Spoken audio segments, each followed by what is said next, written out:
Chris has easily the most interesting sleeves of the tournament. I think that's Adventure Time? I believe that is correct. I've never seen those before.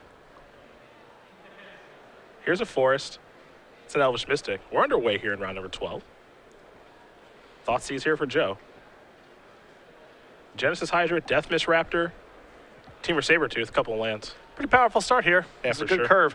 And this is why Teamer Sabertooth has picked up in popularity so much in this deck, is because it's very, very good in the mirror, and it's got spots of just being randomly powerful. And the cost of playing it's pretty low. Still 4 power creature for 4 with utility and adds to your devotion count.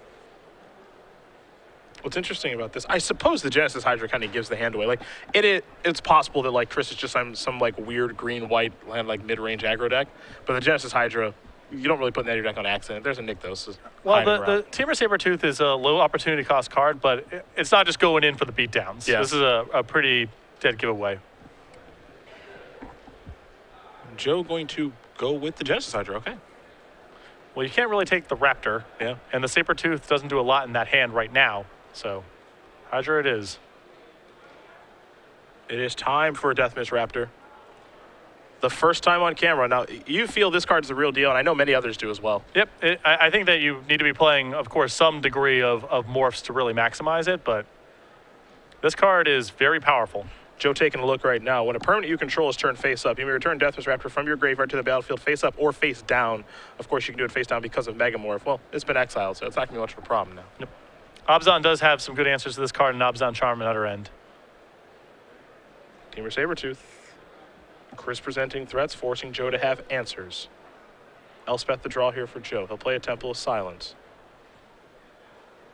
Top card's going to go to the bottom. Pass the turn back over to Chris. Chris will take a draw step. Windswept Heath is what he's found. Coming on in for 4. That'll work just fine. Joe down to 13. A land, a Whisperwood Elemental, and for Chris, he's hoping a trigger. He gets it. The manifest was a Forest. And we are going to go Joe's way. That was really the first stumble of the game there for Joe. Had Utter End in hand, but couldn't play an untapped land here on turn 4, and now is behind the curve a little bit. There's Utter End. Got to get Whisperwood off the board. Yeah, uncheck the card just does way too much. Chris will untap here. Pretty decent board.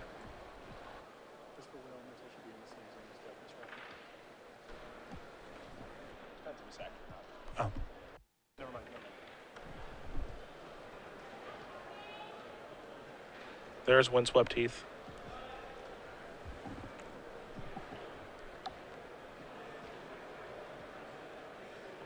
Plains or Forest coming.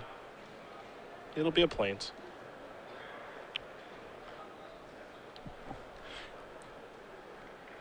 And this is part of the power of Green-White Devotion is, unlike other Devotion decks that, you just have to play to your big top end. Chris, this game is just presenting just a curve of threats, not doing really anything Devotion-y, just the beatdowns. Yeah, attacking for 7 this turn, tapping 5 mana, playing another Whisperwood Elemental, manifesting, and passing. It doesn't always have to do crazy things with Mastery on the scene. You can just play a normal game. That's some of the appeal of this deck. And Joe had Siege Rhino, yep. And it would have been exactly lethal coming on the way back. So, Chris Andersen going to win game number 1 here over Joe Bass. Green-White Devotion up a game very quickly against Abzan mid-range. Time to look at the sideboard. Joe's going to be looking at 3 copies of Fleecemane Lion and Erase, a Garruk Apex Predator, 2 Sorin Solemn Visitor, 3 Drowning Sorrows, 2 Glare of Heresies, 2 copies of Duress and Liliana Vest. Nothing here really jumping out to me as an all-star. I agree. I think the Drowning Sorrows are okay in this matchup to try to pin Christopher's mana a little bit and catch up against some of the tokens. I think the 1 Erase definitely comes in because Mastery on the Scene is problematic. Fleecemane Lion may come in if Joe is trying to lean a little bit more on his sweepers. Fleecemane Lion can be an effective blocker in the matchup, but this is not a lot in the sideboard here. What do we see on Chris's side? 3 copies of Surge of Righteousness, a Dragon Throne of Tarkir, Dramoka's Command, 2 Hornet Nests, 2 Nissa Worldwakers, 3 Fleecemane Lions, 2 Glare of Heresy, and Reclamation Sage. I think the 3 copies of Fleecemane Lion will come in as insurance against sweepers. The 2 copies of Glare of Heresy have some targets, and the 2 Nissas are nice in this matchup as well. Fair enough. Both players going to work on their sideboards here. Get ready for game number 2. While we wait, we will talk about Patrick Chapin's fantastic book, Next Level Magic, new 2015 edition. It's available now. Yeah, it's been sold out paper book for over a year now, and it's available on paperback and ebook. This is the 2015 edition with new updates. StarCityGames.com/NLM to order your copy today. It also has Next Level Deck Building available in paperback now as well. So Chapin, a busy guy. Oh, yeah. Don't know if another book's on the way. Maybe another album. Who knows? Man's got his fingers in a lot of pies. There's nothing that Chapin can't do, Yep. I am convinced. When he's not busy writing or recording, he'll do a little game design. Yeah, game design. He'll do a little Magic playing. Maybe get second at Worlds again. Really nothing. Good basketball game. So I've heard. Yeah. So I've heard. Got a really good dive man on a pick and roll. Speaking of which, I was asked on social media if I just had to pick a starting 5 just of Magic players at each position, who it would be. Are we talking historic, like you get these Magic players at their peak, or we're talking 2015? I'd say 2015. Okay. I went with, for the record, I went with you, as I've heard you're pretty good. Okay. Chapin. Yep. Shahar, Yep. who you told me is really good at blocking shots. I think he's just good at basketball. Yeah, he can definitely play. Is Huey good? I've never played with him. Because Huey's tall. He's obviously a huge dude, and I've heard he's good, but I've never played with him. I can't verify. And I think the last one I went with was Ben Stark. Ben Stark, it's funny because usually you have a bunch of guards, and there aren't that many bigs who can play. The Magic community is flush with pretty tall players with some game. Okay. There's Chapin, Shahar, Sperling, and Marshall Sutcliffe are all very good. Oh, really? Yeah. Okay. Oh, Marshall is a beast. Okay. People don't know this. Marshall's a beast. Okay. Was very unaware. Can you play on the court with those guys? Do you belong out there with them? Yeah, I can play. All right. I have a very different skill set than those people do. I see. Is it the shooting skill set? They can't shoot. Like if we had a 3-point shooting contest like off of racks, I don't know if there's and you have to have at least 10 lifetime pro points. You can't just be some guy who is a basketball player who's played a little bit of Magic. Sure. I don't think there's anyone who could beat me in a shootout like that. Actually, no one I've seen. I forgot how could I forget? Tom Herzog. Yeah, Tom Herzog. Yeah, that sort of doesn't count because he's a basketball player first and Magic player second. You know what I mean? The Maverick aficionado, former Michigan State basketball player. The Right. Spartans running wild in the NCAA tournament right now. Yeah. Herzog, I'm sure, like Shahar and Chapin, they have some game. I think a 7-foot Division I basketball player probably dusts them up. Maybe a little better. Maybe. Yeah. I wonder if Tom's taller than Huey. Thomas Herzog? Yeah. Yeah, Huey's like 6'7". Herzog's like a legit 7. Okay. Yeah, Fair he's enough. Huge. Yeah, he is really, really tall. I bet Herzog could beat you in a 3-point challenge. Mark Herberholz has got some game. Another Magic big with some game. Looks like Joe's going to take a mulligan. Chris is happy enough to keep. Chris saying on social media, by the way, that he went 3-1 in both portions yesterday, and he said, both my decks were great. I played pretty bad. Yeah, and Chris is the first one to admit that when he feels like his play was just not up to snuff. I remember there was the Open a little while ago where he ended up doing very, very well. Yeah, week 1 in Columbus when he top-aided.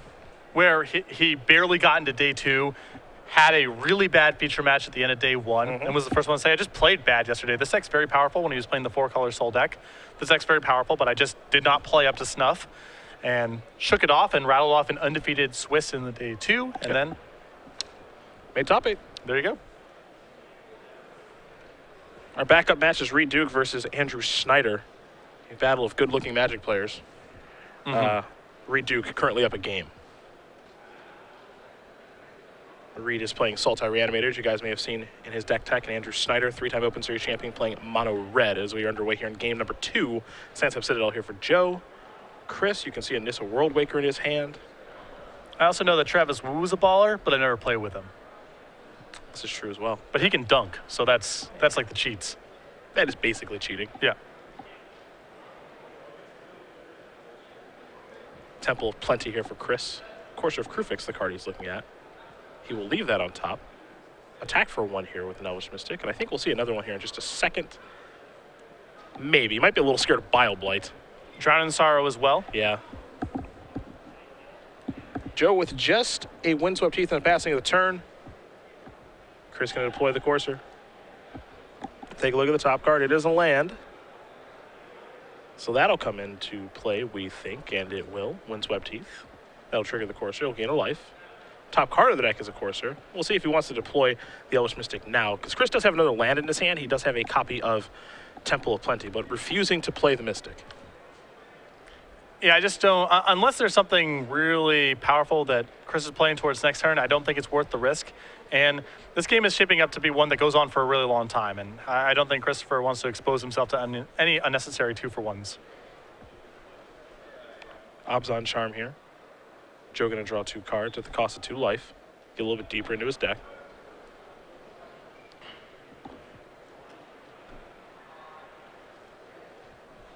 There is a Windswept Teeth and a passing of the turn. We're going back Chris's way. Courser's the draw. Top card of the deck is Genesis Hydra.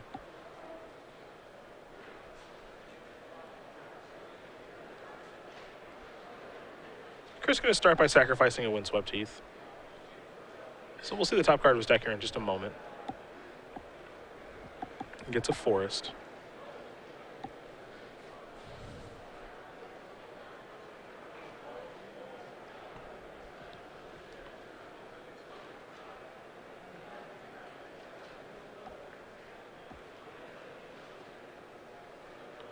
Now there's Dromoka's Command on top. Joe gonna take a look. A lot of modes. A lot of text on that one. It's a good one though.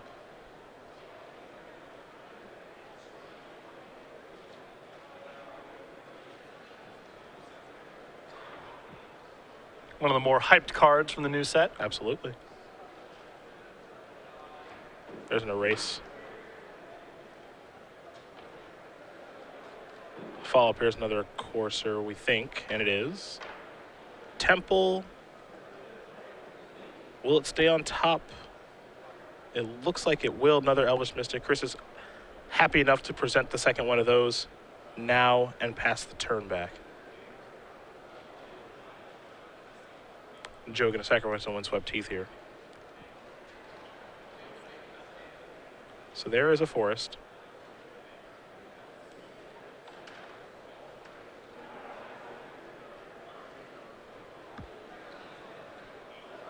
And this is a Hero's Downfall. You can see Drowning Sorrow in his hand too. Very well set up here. Yep. Of course, if Crew fixed the draw. Especially punishing now because Chris left Dromoka's Command on top of the deck, and that's a card that goes down quite a bit in value once his board gets swept away.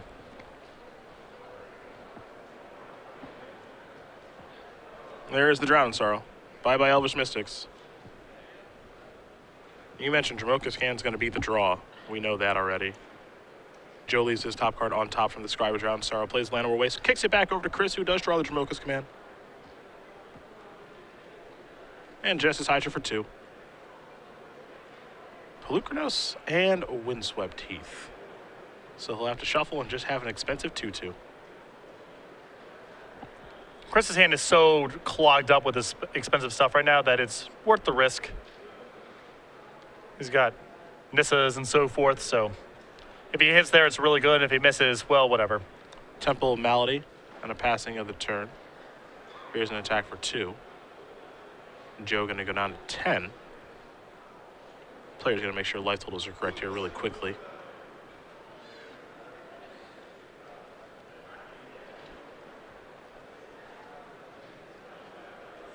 And then we'll see what Chris has to follow up with here in just a moment. Sylvan Carry added. Pass the turn back over to Joe. Vassal draw a card.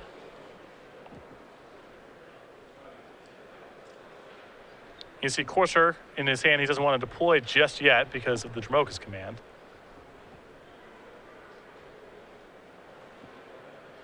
He got something to cast. Just doesn't look like he wants to cast it yet. I go with Liliana. Not too bad to have here. Yeah, I mean, the game's being played at a very slow pace, so this is very nice. Now, Joe might have enough time here because he has a relatively high life total. He's at 10. We might see something like Liliana tutoring up a card like Ugin. Yeah, there's a couple different routes that Joe can take here. He can also take End Hostilities, which is kind of a nice squeeze because Chris, in theory, would want to add more to his board to take care of the Liliana. I guess because he has Dromoka's Command. Conceivably could pump a creature, but Joe's got a lot of very good options. This is short of it. He can try to squeeze a little bit with End Hostilities. Yeah, so this is the route of play that Chris is going to take now to try to get Liliana off the table this turn. which bleeds out the Dramoka's command, which is very good news for Joe with the Courser in hand. Yep. Land for Chris. And if Ugin's the follow-up, that's really bad news. Yeah. Garrett, too. Apex Predator, also very good in the spot. Leon is going to bite the dust thanks to the Genesis Hydra. Andersen going to sacrifice his Windswept Teeth, go a little bit lower. It'll be a forest that he searches up. And if Chris is aware of the threat of Ugin here, you may see Nissa and just make it land a 4/4. It's a very powerful way to hedge against Ugin. Yes, it'll take care of some of the stuff in play, but at least Chris will have the opportunity to untap and kill it. I think he might be going the Whisperwood route. Same philosophy. Whisperwood also does some good work here. There that is. Manifest. Kick it back. Joe will draw. There's a Courser. That one came into play pretty quick. Courser's on top of the deck. Pass the turn back. Expecting a more explosive turn given that he Leon'd last turn. Yeah, I'm not sure what he went and got. Because now Chris is going to open up the Nissa gate. And now Ugin is not particularly effective. Yep. Not sure what that manifest creature is, but everything's coming into the red zone. This is a lethal attack. Joe's a 10. Yeah. So. And Joe's got to do some blocking.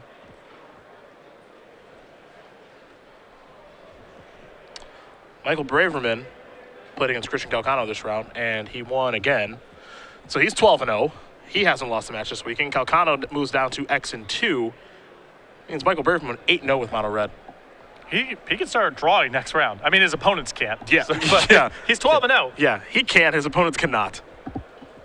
He's about as locked as you can be at this point. Yes, sir. What a tournament for him. Absolutely decimating the field.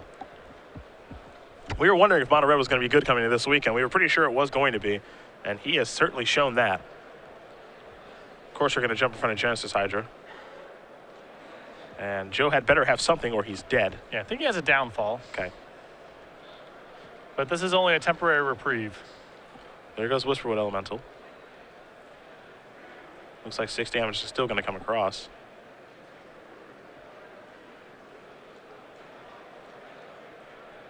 Andersen will pass a turn back. Windswept Teeth's on top of the deck. There's another Courser. Heath will come in. Utterend's on top. That's up to 5. Still wondering what the card is he searched up. Maybe it was just downfall. Maybe it was the downfall, yeah.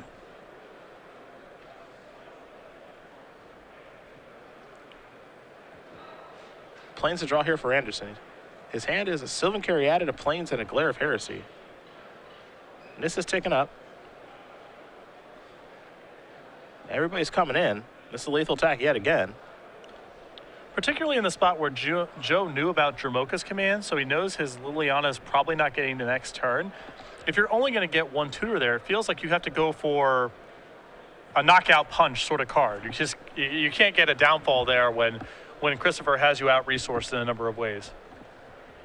I'm not positive that it was a downfall, but it seems likely. Joe's going to lose life to gain 2 life, so he actually goes up to 6 here. Both his Coursers are going to get in front of Nissa lands, so no trample damage will occur. Top card of the deck is Sands Citadel. You can't imagine that helping very much. And the top card, the card actually in Joe's hand is End Hostilities. Okay. And that explains it a little bit because Whisperwood Elemental made it difficult to cast that, and then Nissa made it difficult to cast that. Yeah, that totally makes sense if it was End Hostilities, hoping that Chris just didn't have cards like Nissa and Whisperwood Elemental that would allow Joe to end hostilities and go from there. Yep. But Chris had his anti-attrition elements and was able to win as a result. Chris Andersen wins this match over Joe Bass 2-0. Green White Devotion will take care of Abzan mid-range. For Andersen, that's a 4-0 through the standard portion on Green White Devotion. And it's a deck that surprisingly still gets very little hype relative to what it did at Grand Prix Miami. We're not that far removed from this deck being the first and second place deck of a very large standard Grand Prix. Now, it didn't get a lot of love in the new set, but the base of the deck is still incredibly powerful, and it feels like it's been kind of off the radar for reasons that aren't totally clear to me. Yeah, not as much hype about the deck as I thought. Now, I would